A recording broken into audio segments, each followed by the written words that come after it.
Not much time passes by between complaints about there being too many sequels these days. Whether it's movies, books, or video games, it's no secret that having a recognizable name on your project instantly makes it more likely to profit due to the series having a built-in audience. Yet, on the other hand, new intellectual properties can also be alluring in their own way, as the hunger for more new experiences grows among gamers, despite that having its own risks attached to it. So what is the gaming industry to do? Do we need more sequels, or do we need more intellectual properties? As with most dichotomies of this sort, there are the two most apparent sides, as well as degrees of nuance in between them. Put a pin in that though, and for now we'll just talk about why certain gamers want more sequels, why some gamers more so want fresher ideas, and the pros and cons of each. For starters, the sequels. Gaming is littered with them, and they largely do well from a commercial and critical perspective, at least at first.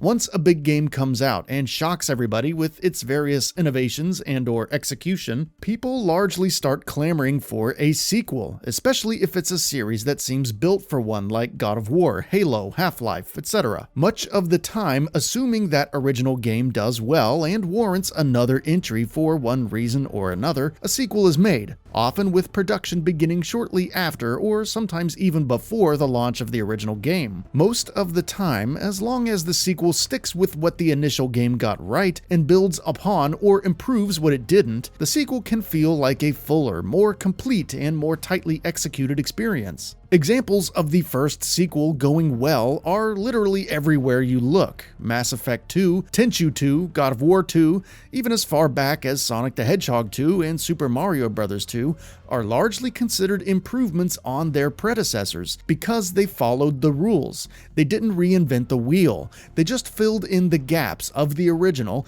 and didn't try to fix elements of it that weren't broken. Where the original Tenchu lacked a more in-depth character-driven narrative, Tenchu 2 gave audiences a closer look at the characters with more dialogue between them and more context-driven mission objectives, yet kept the stealth and combat largely the same and just tweaked it around the edges. As such, fans of the original Tenchu loved the second one. What the original Halo lacked in multiplayer options, weapon balance, and vehicle variety, Halo 2 was able to provide. As such, fans of Halo, unsurprisingly, loved Halo 2. These two examples followed the formula that you can likely find in different shades all over the gaming space.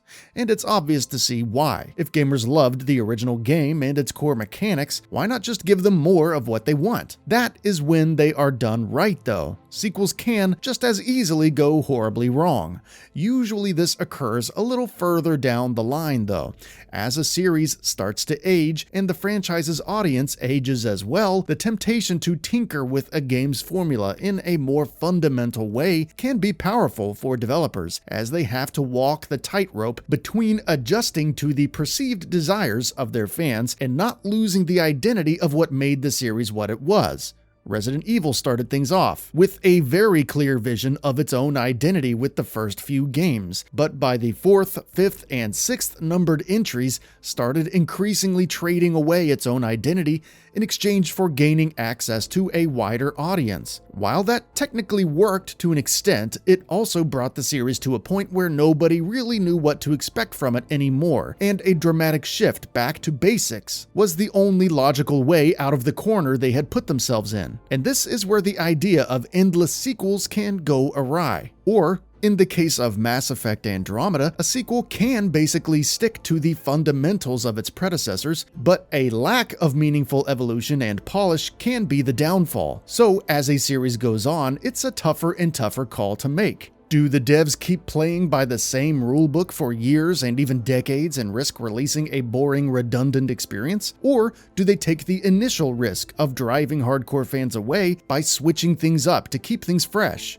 finding that perfect balance for a sequel becomes a tighter and tighter rope that the creative minds behind the sequels have to continuously balance on. The truth is, there is no one-size-fits-all solution to this. Where a series like God of War was clearly in need of a massive evolution after releasing 6 games that all played roughly the same, something like The Last of Us Part 2 are probably better off staying in their lane with modest tweaks and improvements around the edges. It gets tougher to decide for a series like Mass Effect, though. They certainly have their core audience's expectations to meet, but they also need to make boatloads of money to recoup those ever-climbing development costs. What to do? Well, this is where the sequel train starts to risk going off the rails. And this is where many start clamoring for something new. New settings, new stories, new mechanics, new games. Creating new IPs is no easy task, though. While making a new Killzone game already has a pre-built checklist of things to include and audience expectations, a brand new IP has to make its own rules. On top of that, many new AAA games have to anticipate what gamers will want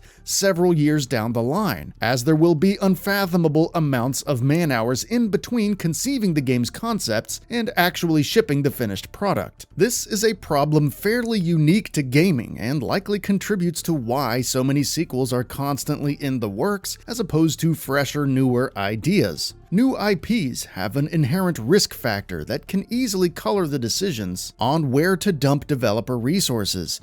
Many new IPs might seem great at the time, but still end up a failure upon arrival because its various themes and mechanics don't pan out as expected. It's just more of an experiment than making another Halo game is. That being said, there are plenty of examples of it being worth the risk. Sony's Guerrilla Games could have easily made another Killzone game for release in 2017, but decided to do something completely new in Horizon Zero Dawn. While the game didn't fundamentally reinvent the wheel in terms of its open-world gameplay, it did serve as an excellent, fresh flagship IP for the PlayStation 4, and now, as a result of its success, sees itself likely getting a sequel of its own in the relatively near future, bringing fans of the original with it over to Sony's next platform. This is a perfect example of why sequels and new IPs are both important and have their own roles to play in keeping the gaming space as exciting and interesting as it can be.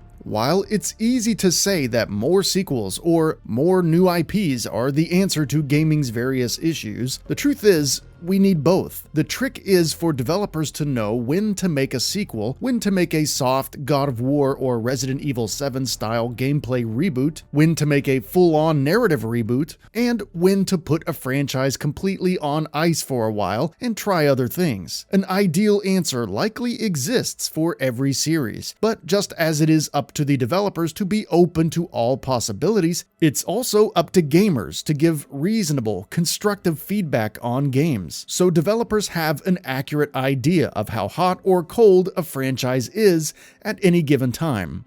That's it for this video. If you enjoyed and would like to see more, feel free to hit that subscribe button and hit the notification bell to ensure you'll be notified when new videos go up.